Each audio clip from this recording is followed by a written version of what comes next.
Жил бүрийн 2 дугаар сарын 10-ны дотор аж ахуйн нэгжүүд харин бизнес эрхлэгч иргэд татварын тайлангаа татварын байгууллагад 2 дугаар сарын 15-ны дотор гаргаж өгөх үүрэг хүлээдэг. Аж ахуйн нэгжүүд татварын тайлангаа татварын захин системд шивж оруулахад 2 хоногийн хугацаа үлдээд байна. Харин иргэдийн хувьд 7 хоногийн дотор татварын тайлангаа татварын захин системд шивж оруулах хугацаа үлдээд байгааг татварын байгууллагаас сануулж байна.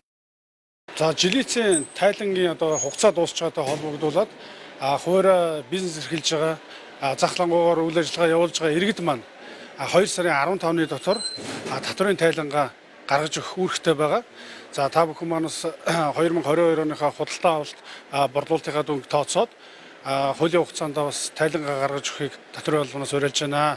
Үүнээс гадна орон сууц анхудаага худалдан авсан болон сургалтын төлбөрийн хөнгөлөлт эдлэхэд шаардлагатай тайлангаа хуулийн хугацаанд нь гаргаж татварын болон сургалтын төлбөрийн хөнгөлөлтөнд хамрагдахыг санууллаа. За мөн 2 сарын 15-ны хүртэл орон сууц болон сургалтын төлбөрийн хөнгөлтүүд манаас хугацаа маань авч дуусна.